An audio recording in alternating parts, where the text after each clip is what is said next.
Huyu, Madriaga. Sinungaling ka, Madriaga. Naku, hindi ko mabuo yung pangalan nito. At ang lahat ng gustong marinig at pakinabangan ng mga kasinungalingan mo ay may naghihintay na kwarto sa impyerno. Ako, bilang senador at kapatid ni Bonget, 10 ng mga tunay na nakakaalam ng pangyayari ay may moral na pananagutan na pabulaan at itama ang nakakasukang kasinungalingan ni Madriaga. Inuulit ko, sinungaling ka, Madriaga, at hindi ako papayag na gamitin mo at ng mga kasamahan mo ang oras, ang espasyo, ang dignidad ng kahit na anong opisina o sangay ng gobyerno. Isasalaysay ko ang mga pangyayari noong 2021, ang tunay na pagbuo ng Uniteam. Maraming nagtatanong, maraming naghahaka-haka, higit sa lahat, may nagsisinungaling diyan sa Kongreso. So unang-una, no such thing as yung mga term, ano ba yan? Paghahati ng term, ano ba yun? Sinabi na meron daw alyansa and magte-term sharing. Nako, talaga naman kasinungalingan yan. Okay, na next slide na tayo. Ang unang pagtitipon at pag-uusap tungkol sa Vice Presidency noong May 29, 2 days before the birthday of our VP then. Nag-lunch date kami sa Primus Bistro sa Davao. Naalala ko pa kasi bago eh. Tapos, first time na nag-usap ng matagal-tagal si Bongbong at si Inday Sara. Tapos nag-greet kami at syempre nagpahaging kami na kung maari si Bongbong na ang maging VP ni Inday Sara. Kasi alam naman natin na mamayagpag sa lahat ng survey si VP noon, Mayor Inday siya, bilang presidential bet. Ika nga, walk-over sana.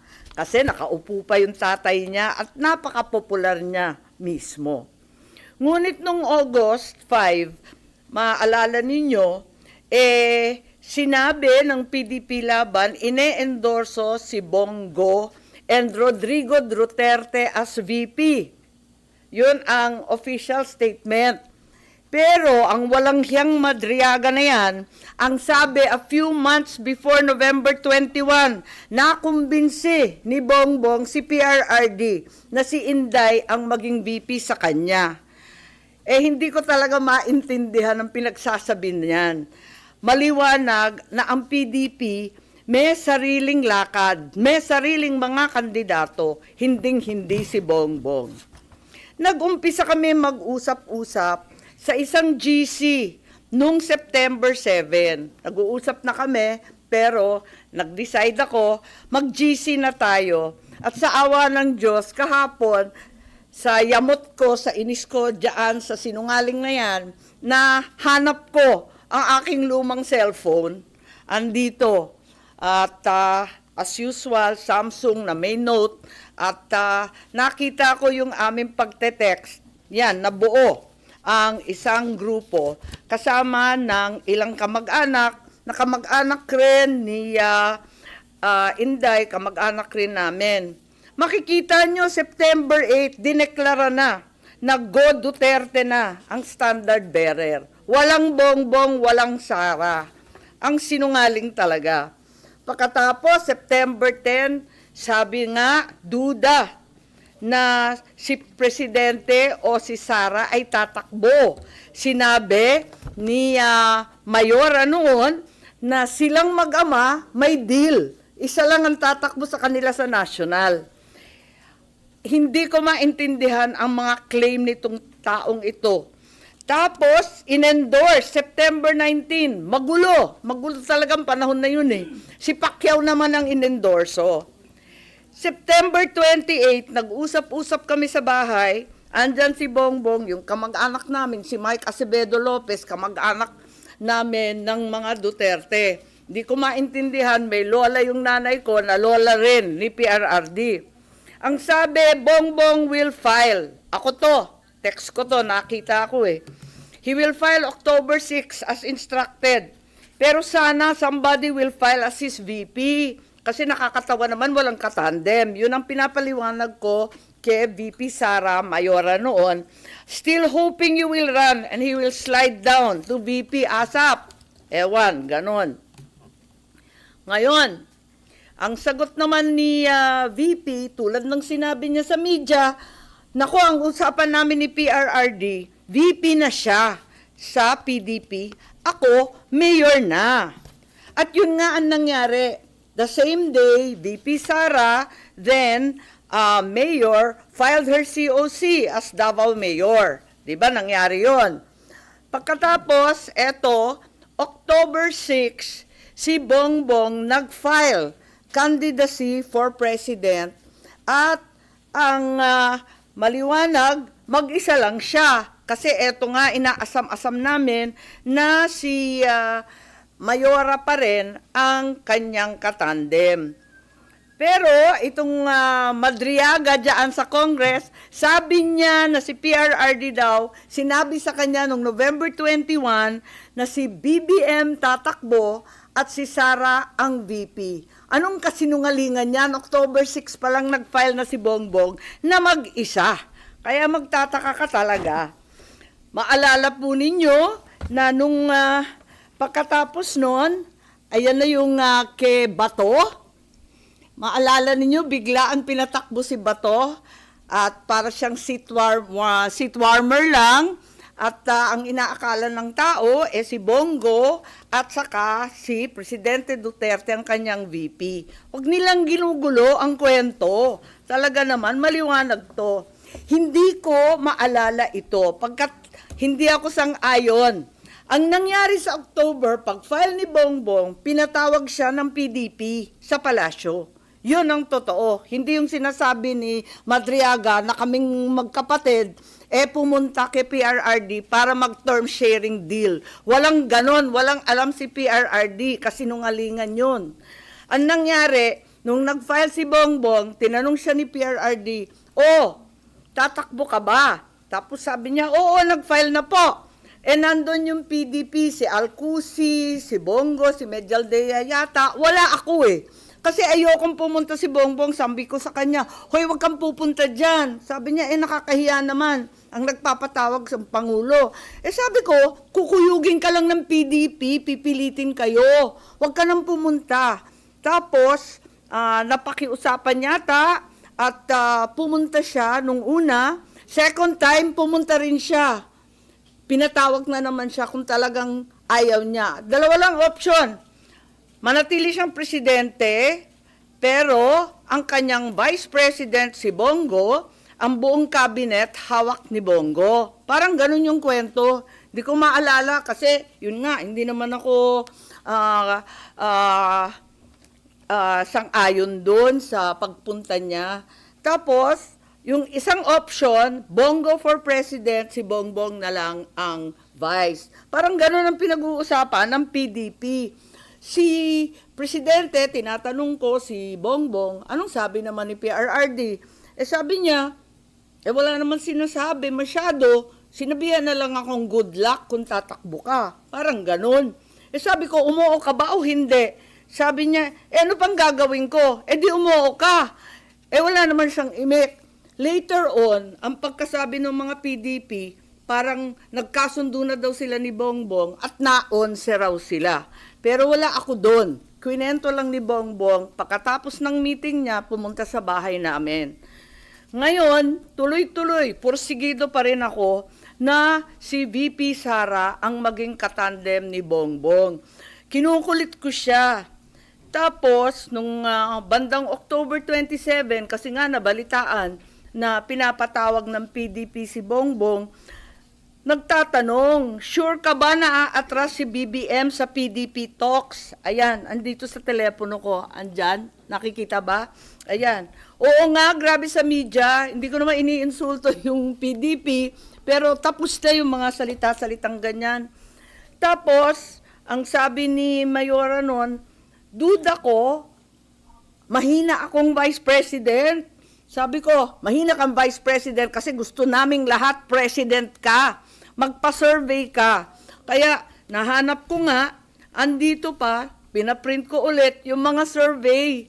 Nagpagawa pa siya ng survey. Hirap na hirap nga kami magpa-survey pagkat eto nga, talagang undas nun eh. All Saints Day noon, ang hirap maghagilap ng tao, pero kahit papano nakapag-produce kami ng survey at nag-presentation noong November 3 na tama nga ang kutob niya, mahina siya bilang vice-presidente kesa sa presidente. Kasi na-disappoint yung mga Sara All. Alam naman natin yon. Pero sabi ko, malakas ka pa rin. Walang tatalo sa'yo. At yun, panay ang usap namin kung anong gagawin, kung anong dapat. At walang kinalaman to sa PDP at PRRD. May kanya-kanyang landas to eh. Talagang magulo nun eh. Makita ninyo, November 9, si Mayora nag-withdraw from the mayoralty race, Baste replaced her. So hindi ko alam yung mga November 21 ng Madriaga na yan. Pagkatapos noon, makita ninyo ang ating vice-presidente nag-resign sa Hugpong. Ayun, November 10 din yan. Tapos, noong November 11, sa isang kasal ng anak ni Senator Revilla, si Inday Sara sumali sa Lakas CMD para meron na siyang national party. Naghahanda na siya. Ayun. Pagkatapos niyan, nag-happy birthday na naman siya sa GC, ano? Happy birthday, Senator Amy. Many, many happy returns. Tapos, tinatanong ako sa telepono, ano naman ang birthday wish mo? Eh sabi ko, birthday wish ko, same as last year, Inday for President. So, hanggang sa dulo talaga, pinagpipilitan namin na siya talaga. Ayun.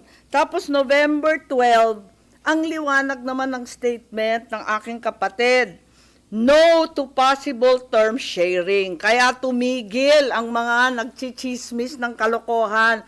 Bakit magti-term sharing? Pinipilit nga namin na yung buong term, ang pagiging Pangulo, para kay Inday. Makikihati pa siya. Saan naman kalokohan ng galing yon? This is not a good formula for stability. Tama yon. And the reason why 6 years is there is for the policies of government to continue. Ayan continue. And if we change government, magkakagulo. Ayan. Yan ang statement ni Bongbong, November 12. So, hindi ko maintindihan saan nagmula yan term sharing na kabulastugan na yan. November 13 pa, Go takes over as PDP laban presidential candidate. Talagang walang kinalaman sa PDP, walang alam ang dating Pangulo. Ayan, November 14, very publicly, pikon na pikon si Presidente at hindi niya alam ang pangyayari. Kasalanan po namin yun. Sara did not consult him on her 2022 plans. Sasabihin ko ang rason, di ako makasuporta. Ayan, binabanatan na naman niya. Kita naman natin, November 14 na yan. Ewan ko kung saan yung kasunduan na pinagsasabi na kinumbinsi ni Bongbong o kinumbinsi si Bongbong, pati yung sinungaling, nagkabulbul na.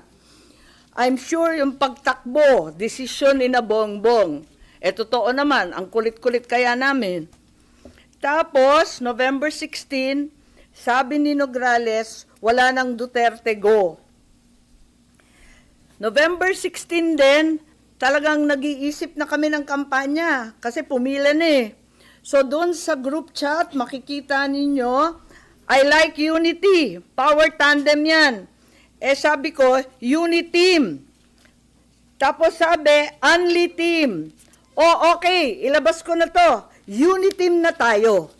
At doon nagmula yung unit team, November 16. Okay? So, hindi ko maintindihan yung November 21, nangangampanya na by November 21. Nako. Pero, hindi pa rin napapawi ang galit ni PRRD, November 18, bumabanat pa rin kay Bongbong. Asan ang pagkakasundo dyan? Tapos tuloy-tuloy na po, November 21, nasa Davao, nasa Mindanao, November 25, tuloy-tuloy na yung mga partido na sumapi. At finally, matagal to December 14, tsaka lang nag-withdraw at umatras si Bongo bilang presidente. Kaya gusto ko lang itweet itong mga kabuktutan na mga ito at sasabihin ko lang na pawang kasinungalingan ang pinagbibitaw ng Madriagang yan. Kung meron mang itinuro ang kasaysayan sa isang Marcos katulad ko, yun ay maging tapat sa bayan at sa iyong prinsipyo. Hindi nila kayang sirain si Inday dahil hindi siya gumawa ng ikasisira ng kanyang pangalan. Kaya gagamit sila ng taong wasak na ang pagkatao para subukan wasakin din ang vice-presidente. Oo, inaamin ko, ginamit ako at naging kasangkapan ng isang gobyernong taliwas ang pamumuno sa uri ng serbisyong bayang iminulat sa akin ng aking ama. Ito ang gobyernong nangako na pagpapatuloy ng nasimula ni PRRD, ni Presidente Rodrigo Roa Duterte, ngunit naging simula ng pagbagsak ng ating bansa. Kahit kailan, hindi ko kinonsente at wala akong balak konsintihin ang kapatid ko. At kahit kailan, hindi rin naman ako tatahimik. Hindi ko hahayaang harap-harapan magsinungaling ang isang tao para matupad ang ambisyon ng iilan at tuluyang mailibing ang ating bayan. Sa korupsyon, sa kasakiman, sa walang saysay na pamumulitika, kahit ngayon sa harap ng malupit na krisis.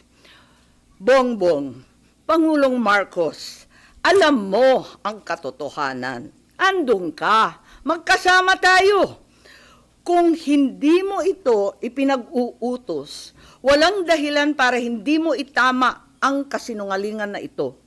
Huwag mong konsintihin ang mga politikong ginagamit ang sinungaling na si Madriaga.